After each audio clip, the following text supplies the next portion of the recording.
অনেকেই হয়তো জেনে গেছেন কিংবা জানবেন, বিশেষ করে বাংলাদেশে যখন ভোর হবে বা সকাল হবে, তখন হয়তো খবরটি আরো বেশি ছড়িয়ে পড়বে যে বাংলাদেশ সময় হিসেবে গত মধ্যরাতে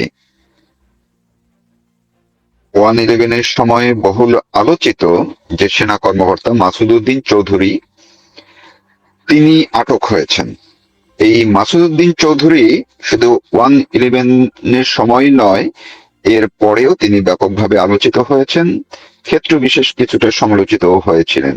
তিনি গত 2018 সালে নির্বাচনের সময় আওয়ামী লীগের মনোনয়ন তিনি কেনার চেষ্টা করেছিলেন, কিন্তু মনোনয়ন পত্র তিনি কিনেও ছিলেন, কিন্তু মাত্র 3 দিনের মাথায় তিনি আবার জাতীয় পার্টির টিকিটে নির্বাচন করেন এবং জাতীয় পার্টির হয়ে নির্বাচিত হয়ে এমপি হয়ে সংসদে আসেন। পরে তিনি জাতীয় পার্টির প্রেসিডিয়াম সদস্য হন। এমনকি সাবেক প্রধানমন্ত্রী, সাবেক রাষ্ট্রপতি, জাতীয় পার্টির প্রয়াত চেয়ারম্যান হোসেন মোহাম্মদ এরশাদের তিনি নিরাপত্তা উপদেষ্টাও হয়েছিলেন। তো এই যে মাসুদ উদ্দিন চৌধুরী, তাকে আপনারা যদি আরেকটু মনে করার চেষ্টা করেন, তিনি কে? তার সঙ্গে বর্তমান প্রধানমন্ত্রী তারেক রহমানের আত্মীয়তা রয়েছে, এবং সেই আত্মীয়তা খুব দূরের কিছু নয়। অর্থাৎ তারেক রহমানের মামা বা সাবেক প্রধানমন্ত্রী বেগম খালেদা জিয়ার ছোট ভাই সাইদ ইস্কেন্দারের শ্যালক হচ্ছেন এই লেফটেন্যান্ট জেনারেল মাসুদ উদ্দিন চৌধুরী। যদিও কোনো কোনো মিডিয়ায় তাকে মাঝে মধ্যে ভাইরা হিসেবে বলা হয়, অর্থাৎ সাইদ ইস্কেন্দারের ভাইরা হিসেবে বলা হয়েছে, কিন্তু আমি যতটুকু নিশ্চিত হয়েছি তিনি হচ্ছেন মূলত সাইদ ইস্কেন্দারের স্ত্রী, যিনি এখন ইসলামিক টেলিভিশনের চেয়ারম্যান। সেই নাসরিন ইস্কেন্দার নাসরিন ইস্কেন্দার হচ্ছেন এই মাসুদ উদ্দিন চৌধুরীর বোন, এমনটাই আমি তথ্য জেনেছি। এই নাসরিন চৌধুরী কিংবা নাসরিন ইস্কান্দার যাই বলি, অর্থাৎ তারেক রহমানের মামি কিংবা তারেক রহমানের মামা সাইদ ইস্কান্দারের সঙ্গে তারেক রহমানের 111-এর আগে থেকেই, অর্থাৎ গত 2001 থেকে 2006 পর্যন্ত বিএনপি সরকারের আমলে তুমুল বিরোধ পূর্ণিটির সম্পর্ক তৈরি হয়। অর্থাৎ আপনারা যারা জানেন বা যতটুকু জানার চেষ্টা করেন, দেখবেন যে বলা হচ্ছিল একটি বলয়, খালেদা জিয়াকে ঘিরে বিএনপির একটি বলয় তৈরি হচ্ছিল এবং তারেক রহমানকে ঘিরে আলাদা একটি বলয় তৈরি হচ্ছিল। অর্থাৎ বিএনপির ভেতরে, এমনকি খালেদা জিয়ার পরিবারের মধ্যেও যেই অংশটি তারেক রহমানের কিছুটা ওই আমলে তারেক রহমান যেভাবে সমালোচিত হয়েছিলেন, দলকে সমালোচিত করেছিলেন, প্রশ্নবিদ্ধ করেছিলেন, সরকারকে প্রশ্নবিদ্ধ করেছিলেন, এবং সরকারের মধ্যে কিংবা বাইরে বিভিন্নভাবে হাওয়া ভবন থেকে শুরু করে যত রকম বিতর্কিত কর্মকাণ্ড ছিল, সেগুলোর বিরুদ্ধে এই সাইদ ইস্কান্দার অর্থাৎ মাসুদ উদ্দিন চৌধুরীর ভগ্নিপতি তিনি সক্রিয় ভূমিকা পালন করেছিলেন। বলা হয় 111-এর সময় তারেক রহমানকে বিদেশে পাঠানো কিংবা তাকে ধরা, তার বিরুদ্ধে ব্যবস্থা নেওয়া, এই সবের ক্ষেত্রে তার আপন মামার একটি ভূমিকা রয়েছে। আর তারেক রহমান একইভাবে তার মামা সাইদ ইস্কান্দার সহ তার যে অংশটা, তার সাইদ ইস্কান্দারের সঙ্গে সেনাবাহিনীর যেই অংশটা জড়িত ছিলেন, তাদের বিরুদ্ধে একটি বিরূপ মনোভাব সবসময় প্রকাশ করতেন। বরং তারেক রহমান যেই কর্মকাণ্ডগুলো ওই মেয়াদে করছিলেন, তার মা প্রধানমন্ত্রী বেগম খালেদা জিয়ার বলয়ের মধ্যে থেকে তার বিরুদ্ধে সেনাবাহিনীও কিন্তু এক ধরনের সংক্ষুব্ধ ছিল তখন। এবং এই অংশের অন্যতম ছিলেন তারেক রহমানের আপন মামা সাইদ ইস্কান্দার এবং তার বেস্টমেট মইনু আহমেদ। আপনাদের মনে আছে 111-এর সেই মইন আহমেদের কথা? এই মইনুল আহমেদ এবং সাইদ ইস্কান্দার তারা বেস্টমেট ছিলেন। এই গ্রুপেরই একজন হচ্ছেন সাইদ ইস্কান্দারের শ্যালক মাসুদ উদ্দিন চৌধুরী। আপনারা আরেকটু খেয়াল করলে দেখবেন মাসুদউদ্দিন চৌধুরী গত 2024-এর 5ই আগস্টের পরই তার বিরুদ্ধে দুদকে মামলা হয়েছিল তাকে নিয়ে, যে মালয়েশিয়ায় লোক পাঠানোর নামে টাকা আত্মসাৎ, বিদেশে টাকা পাচার ইত্যাদি ইত্যাদি সহ অনেক কিছু নিয়ে। কিন্তু এই বিষয়গুলো প্রকাশ্যে আসলেও আড়ালে রয়ে গেছে আর একটি বড় কাহিনী।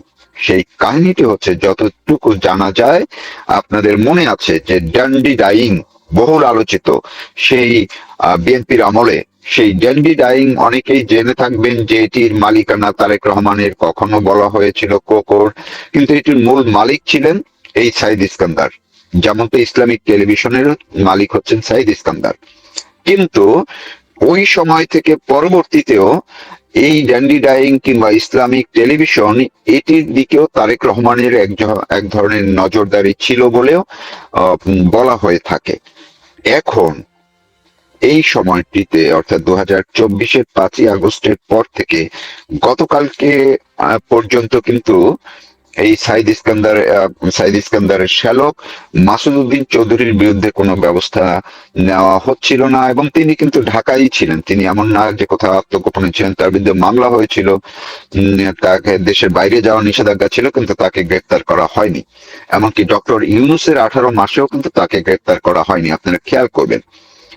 এর মধ্যে তারেক রহমান প্রধানমন্ত্রী হওয়ার পরে একাধিক সূত্র অনুযায়ী যে আবার সেই ড্যান্ডি ডাইং, অর্থাৎ তারেক রহমানের যে বাণিজ্যিক প্রতিষ্ঠান বলে অনেকে জানতো, সেই ড্যান্ডি ডাইং সহ আরো বেশ কিছু যে তার যে বাণিজ্যিক অঙ্গনগুলো রয়েছে, সেগুলো তারেক রহমান এখন আবার পুনঃ প্রতিষ্ঠার পথে নেমেছেন।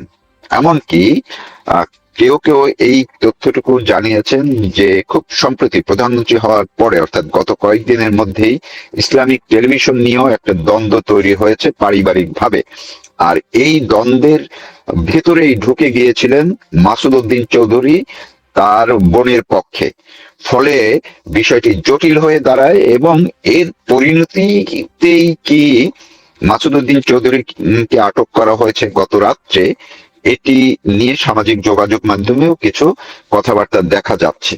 এবং একটুকু নিশ্চিত হওয়া যায় যে যেহেতু যেইভাবে মাসুদউদ্দিন চৌধুরীকে বারিধারা থেকে গত মধ্যরাত্রে আটক করা হয়েছে, এবং সেই আটক শুধু সাধারণ কোনো পুলিশ গিয়ে করে নিয়ে আসেনি, খোদ ডিবি পুলিশের প্রধান তিনি, তার নেতৃত্বেই কিন্তু আটক করা হয়েছে। তার মানে বোঝাই যায় এটি যে একেবারে প্রধানমন্ত্রী অর্থাৎ তারেক রহমানের নির্দেশ ছাড়া এতদিন পরে এসে মাসুদউদ্দিন চৌধুরীকে আটক করা, সেটি যে যেত না, সেটি কিন্তু বোঝা যাচ্ছে। অর্থাৎ তারেক রহমানের নির্দেশেই মাসুদউদ্দিন চৌধুরীকে আটক করা হয়েছে, এবং এর পিছনে ইসলামিক টিভির মালিকানা, পারিবারিক দ্বন্দ্ব, ড্যান্ডি ডাইং এর মালিকানা। এমনকি আরেকটু স্মরণ করিয়ে দিচ্ছি, বিএনপি যখন 2001 থেকে 2006 পর্যন্ত ক্ষমতায় ছিল, তখন কিন্তু মালয়েশিয়ায় লোক পাঠানোর ক্ষেত্রে তারেক রহমান, তার বন্ধু মামুন, তাদের একটি ভূমিকা ছিল, এবং সেটি নিয়েও তখন কিন্তু ব্যাপকভাবে আপনারা পত্রপত্রিকা ঘাটাঘাটি করলেই দেখবেন যে তখন কিন্তু কয়েক শত কোটি টাকা এই বিদেশে লোক পাঠানোর নামে আত্মসাতেরও কিন্তু অভিযোগ ছিল। সেই সময়ও এই ব্যবসার সঙ্গে এই যে সাইদ ইস্কান্দার তিনি যেমন ছিলেন, পাশাপাশি মাসুদউদ্দিন তিনিও ভূমিকা রেখেছিলেন, এটিও বলা হয়ে থাকে। সব মিলিয়ে বিষয়টি এমনই কিনা যে একেবারেই পারিবারিক বা বাণিজ্যিক দ্বন্দ্বে জড়িয়ে গিয়ে তারেক রহমান প্রতিশোধমূলক ভাবে গত মধ্যরাতে মাসুদউদ্দিন চৌধুরীকে আটক করালেন কিনা, সেটি কিন্তু এখন খুবই বড় একটি বিষয়, এবং প্রশ্নবিদ্ধ হয়েই রইল তার আটকের বিষয়টি। আরেকটি বিষয় খেয়াল করবেন, শুধুমাত্র আমি যতদূর দেখেছি যে সবার আগে কালবেলা এবং সময় নিউজ এই নিউজ দুটি করেছে, কিন্তু অন্য কোথাও তেমন ভাবে এই নিউজটি দেখা যায়নি। এখন হতে পারে তারা হয়তো নিশ্চিত হতে পারেননি, কিংবা অন্য কোনো কারণও থাকতে পারে। কিন্তু কালবেলা এবং সময় নিউজ যেভাবে সোর্স টোর্স মেনটেন করে তারা দিয়েছেন, তাতে করে এই নিউজটি ভিত্তিহীন বা মিথ্যা হওয়ার কোনো কথা নাই। এই কারণেই আমি শুরুটা করলাম। হয়তো সকাল নাগাদ আরো বিষয়টি পরিষ্কার হবে, কেন কিভাবে মাসুদ উদ্দিন চৌধুরীকে আটক করা হলো, এবং যদিও এই যে পারিবারিক বিষয়গুলো কিংবা ব্যবসায়িক দ্বন্দ্ব, ইসলামিক টিভি কিংবা ড্যান্ডি ডাইং এর বিজনেস, মালয়েশিয়ায় ম্যান পাওয়ার বিজনেসের সঙ্গে তারেক রহমান বা পরিবার, অথবা এই ইস্যুগুলো হয়তো বাংলাদেশের কোনো মিডিয়াতে আপাতত নাও আসতে পারে বলেই মনে করা হচ্ছে। এখন অপেক্ষায় থাকতে হবে, বাকি কি হয় হয়তো বা কালকে অনেকটাই জানা যাবে। সবাই ভালো থাকুন, সুস্থ থাকুন, নিরাপদে থাকুন এবং জানার চেষ্টা করুন, দেখার চেষ্টা করুন মিডিয়াতে যে কি হয়েছে মাসুদ উদ্দিন চৌধুরীকে আটক করাকে কেন্দ্র করে।